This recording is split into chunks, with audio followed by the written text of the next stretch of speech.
It's time for Ask Mike Mondays. Mike answers one listener's question every week. Here's Michael Becker and Paul Peebles. Welcome to Ask Mike Mondays. I'm your host, Paul Peebles, National Underwriter for Old Capital. And joining me today, the smartest guy in the room, Mr. Michael Becker. Michael, how are you? Hey, Paul, doing pretty good. How are things over on the Tarrant County side?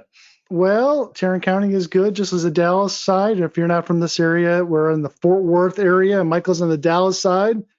So that's like the Cowboys and the Indians, the McCoys versus the Hatfields. So always a lot of competition between the two counties here in the Dallas-Fort Worth area. But one thing that we always have in common is that during the dog days of summer, it's hot, regardless of what county that you are in. So is it a little warmer? It must be a little warmer over in Dallas, isn't it? It feels like summer finally arrived. We had a pretty cool start to the summer season, and then here we are.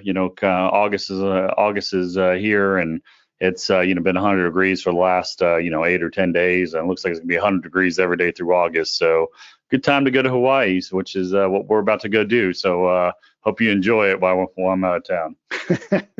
I certainly will enjoy it. I'll be at the pools in all your apartment complexes. Now, are all the pools open? Is COVID is still around to a certain extent, but how are pools hours? I mean, are they open? Yeah, amenities have been back in full effect in our portfolio for quite a while now. So there's no restrictions. All the amenities are fully open and back to business. And now the August is here. The eviction moratorium has been lifted, and we're kind of back to business. So I think, honestly, Paul, if you wake up in 2-3 months, barring some sort of major change from the government on high coming down, 2-3 months we'll clean up all the people that have been in our properties and not paying for many months. All those guys, they're at the end of the rope. So either they're going to qualify for the rental assistance, or they're going to skip, or they'll be evicted. So I'm sure by the end of the year, all that debt will be flushed off through the income statement.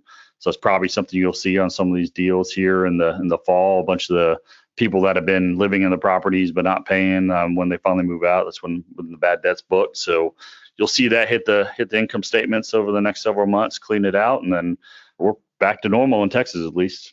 This last week or so, J.C. Castillo and his group called Velo Residential, and they do third-party property management. And the Old Capital team, we sponsored the inaugural meeting of apartment operators in the Dallas-Fort Worth area. So this is not for limited partners. This was for general partners. These are the guys, the landlords, the sponsors of the deal.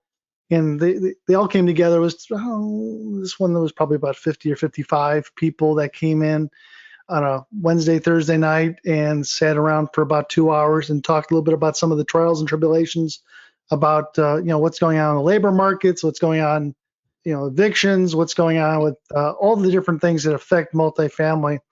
And the speaker that we had at the end was Greg Willett from RealPage, and as you know, everyone listens to Greg and some of his great advice on multifamily because he's the king of data, and so he's telling us a little bit about what's going on. So, what was your take first on that? The operators meeting, and then also too, what was your takeaway from the discussion that Greg Willett had?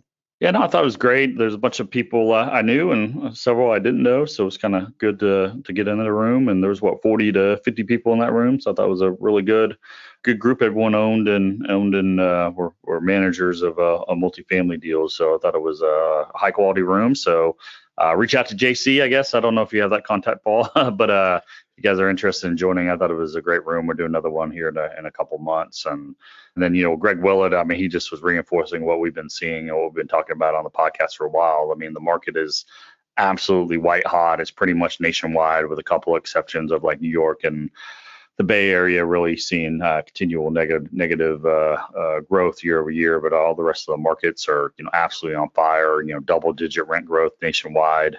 That's been a glorious summer from an operational standpoint so far. Rents are just absolutely skyrocketing, and it's the absolute peak of my career is the last 3-4 months. We've never seen rent growth like this ever. So it's been great, and I think they'll certainly moderate at some point. Probably the latter half of this year, kind of as we get into fourth quarter, I imagine that the percentage growth will moderate quite a bit. But it's we're taking as much ground as we ever have, Paul, and everything that Greg Willett said, that it reinforced all what we're seeing day to day. Yeah, I thought Greg did a great job of kind of going through all the data. And as you said, this is the golden age of apartment ownership, and we continue to take advantage of that one. But the Apartment Operators Council, this meeting that JC is kicking off, I think is very important for operators, not just in Dallas and Fort Worth, but operators in all parts of the country. And if you don't have an Operators Council or meeting where the general partners just come in and they're not selling a deal to limited partners trying to raise equity. They're just talking about the facts about what's going on in the environment these days, and some of the issues that as a group that you get the benefit of group think instead of you trying to solve this problem. Maybe some of these folks have been through it once or twice before and can give you advice. So if you don't have an Apartment Owners Council, you should think about creating one. If you're in the apartment owner position, if you own 1 or 2 or 3 apartment buildings, that you can give more advice and throw in your 2 cents of what you're having challenges with. So think about doing that in the future, to help you solve problems that I think groupthink certainly does enjoy. And don't forget, when we think about the groupthink, come to the greatest groupthink ever, and that's the Old Capitol Conference coming up September 22nd, 23rd in the Dallas-Fort Worth area. Again, we are having it at Texas Rangers Ballpark, Globe Life Field. This is the place where the Texas Rangers play. We're going to be on the field, and you'll meet 500-600 of your closest friends, whether they're limited partners, general partners. This is the place to come. So go to the oldcapitalconference.com and reserve your ticket and come to Texas and see us. This is the one that everyone talks about trying to get to be at, and that's what we would want you to come see us. So talking about baseball, Michael, we're going to have the conference on the field, but I think a question had come up, and I want to phrase it kind of differently than what it was written. And again, I appreciate Jim from Chicago asking this question, because I think it's a timely one. And again, let me phrase it this way, Michael. In baseball, you're the manager, but what do you think about for every inning that you're playing, all the team members change? The first inning, you got one set of teammates. The second inning, you have another set of teammates. The third inning, well, you get the gist of that. And that's how I'm seeing a lot of multifamily operators kind of changing teams on every transaction. They're a sponsor on one deal today, and then all of a sudden they change the team up and they change into another sponsorship group. And so they don't keep people don't keep consistent teammates. And you over at SPI have kind of broken the mold away from that a long time ago, when you and your partner, Sean, decided to work together, not just on one inning, but 9 innings, or in your case, 40 or 50 innings on all the transactions that you guys have closed. And so my question really is, what's the benefit of having one partner, or actually 2 or 3 partners, on every deal, not just one deal or one inning at a time? Yeah, I mean, I think that's hard to have continuity, and if you're always kind of changing up, I mean, that's kind of the obvious, I guess, observation is, is once you kind of it's hard to get in a groove and understand each other and work well together if you're constantly switching up your teammates that you're doing deals together. That's one potential concern. The other one is, I know we've had securities lawyers on, and you and I are certainly not security lawyers, but I'm fearful that people are kind of likely partnering up and doing the kind of pay to play business model, where there's kind of having hired guns come in and raise capital, and they don't really have any sort of responsibilities within the overall group besides just raising money. And my understanding that's not compliant with the SEC rules and guidelines. So you're basically breaking the law effectively by kind of having the hired gun come in and raise capital. And I know we've had Gene Trowbridge and Mauricio Raul on and talked about that in prior episodes. So I suspect that's pretty widespread and happening across the board. And I guess that, like we talked about when we're kind of doing the intro here, a white hot market is covering up all everyone's sins right now because everything just keeps going up and up and up. And at some point, it'll slow down. The markets can't go to the moon, right? You got to stop at some point. And so I don't know when that is. It's probably not in the next year or two, but at some point we're going to slow down. And then I think that's where all these problems really kind of bubble up and surface, Paul. So those are two observations. The other thing really is, I think what having continual change out and who you're sponsoring deals with, and really potentially can lead to some misalignment of interest and some confusion on who does what within the group, where if you're splitting the compensation across the board, but one person is supposed to do asset management on this deal or that deal, and then there could be some confusion within there. So it's hard to maybe the lines are blurred on who has what responsibility, and maybe that responsibility doesn't necessarily fit with that individual skill set, especially if you're kind of younger in the business, you haven't been experienced. And then two, I think that model is extremely hard to scale. Like we've been able to scale our company SPI, and like you said, we've done 11, 12,000 units or whatever in our career at this point.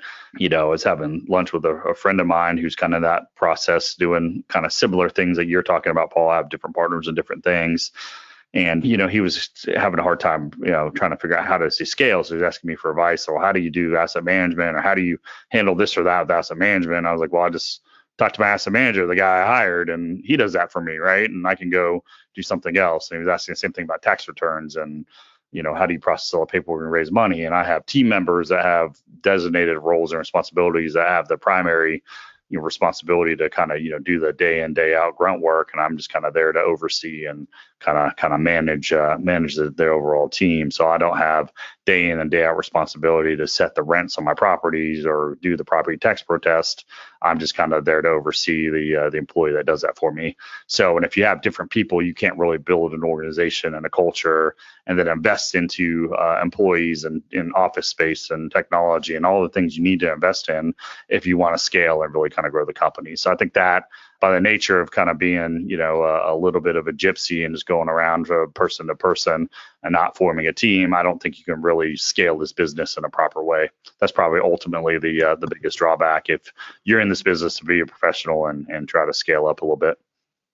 Yeah, I certainly see the strength that you guys have created on the SPI team. But I also have seen a number of groups that do the same thing that you do. And as an example, Proscenium or S2 or Nightfest or some of the other groups that have formed companies, have employees, and there's not a conflict that they're changing teams every transaction. I just think there's so much a conflict and there's so many problems that happen when you're changing team members. And when I mean my team members, changing, general partners, all of a sudden you're a part of this deal, the next deal that you're not part of with that same general partner. The next deal you're not part of. And then all of a sudden they need you for something. So then you become part of. And they only need you when you show that you can bring equity to the table, not as a group equity, but just for you and having you bring in your rich brother-in-law and your three rich friends from New York and Florida, having them bring their money into the table and it flows through you type of deal. But these companies like Proscenium with Cross and John and S2, these are real companies that consistently are in the market buying thousands of doors, and they have people behind them, businesses that are created behind them, and they're just not floating like a plastic ball on the ocean. They're anchored to these people that they've come with and brought them to the dance. I mean, some of the problems that I've seen is when you're going in and out of some of these partnerships is that now you're sharing your equity list with other people. And then if you're not up in the next deal, that equity list that you're not part of, those people are calling on your equity friends and family members.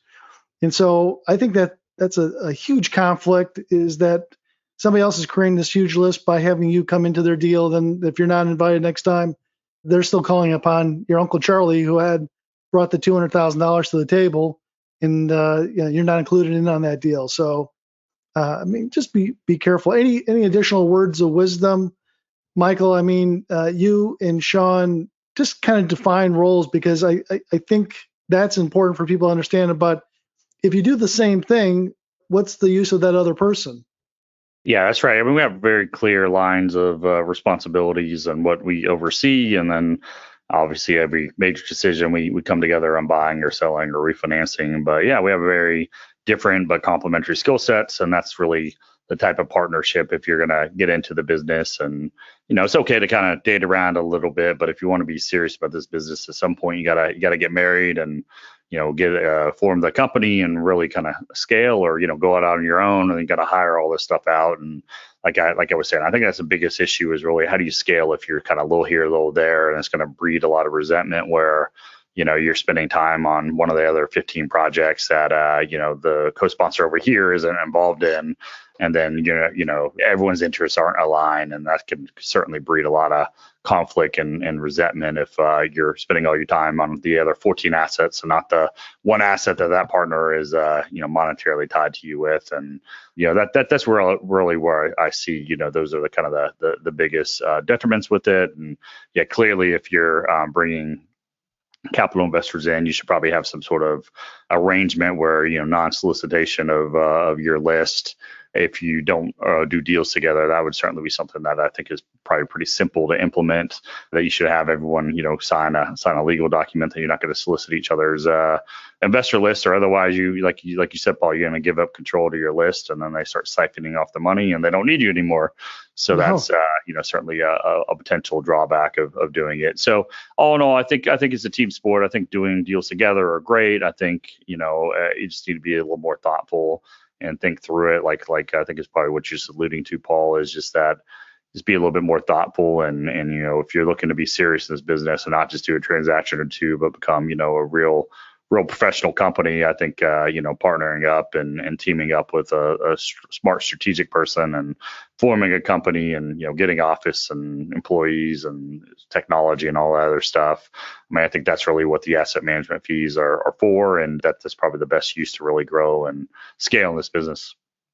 Yeah, and you can have a company of employees until you do a couple transactions, and you're doing all the work with your other teammate or your two other teammates in the deal, that you're going to not just do this deal, but you're going to do, the fourth or fifth or 10th deal with these guys.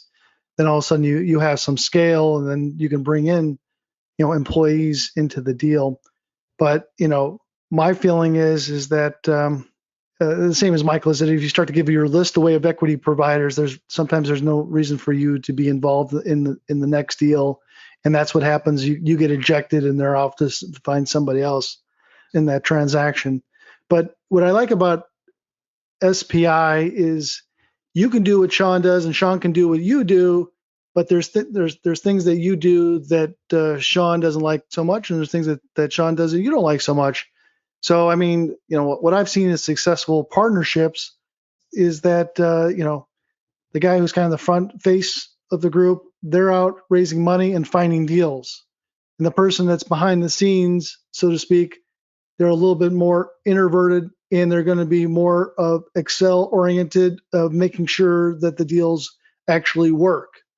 So, I mean, Michael and Sean could do both those things, but they kind of found, complementary skill sets that others didn't have, that you could use to each other's advantage into the transaction. And so, if you're a money raiser and you're looking for the deals, find somebody that's maybe junior to you that is very proficient on Excel, or make sure that these numbers work, and are kind of the person that's proving up that this is going to be a success. So, I think, having teammates that are constantly with you through thick and thin builds stronger teams. And I comment on some of these great teams here in Texas that you're familiar with, whether it's Madeira or it's Night Vest. People want to become these guys, but you can't become those guys until you form a partnership with two or three people, and now you start having some synergy And that's how I've seen it work the best in multifamily. Any final words, Michael? I think it's well said, Paul. So again, Michael Becker, what does SPI do? So our company really, we try to put together high quality real estate transactions, and Texas are really focused on three markets, which is Dallas Fort Worth, Austin, and San Antonio. And so we'll put out high quality opportunities typically through syndication. So if you guys want some more information about us or potentially working with us, the best way is simply go to our website, which is www.spiadvisory.com. There's a contact us form, fill it out. We're always happy to get you into the database and send you future opportunities. So hopefully we'll have another one on the board this year. We're just closing 2 deals in San Antonio pretty much as this podcast comes out. So we're excited to continue to expand because it's been, again, absolutely phenomenal environment. I think we got several years of a really good environment. So very, very bullish on Texas multifamily, Paul. Sounds great. Again, smartest guy in the room, Mr. Michael Becker with SPI. Do certainly appreciate you coming on and answering some of these great questions for people. And again, I'm Paul Peebles with Old Capital. Have a great day.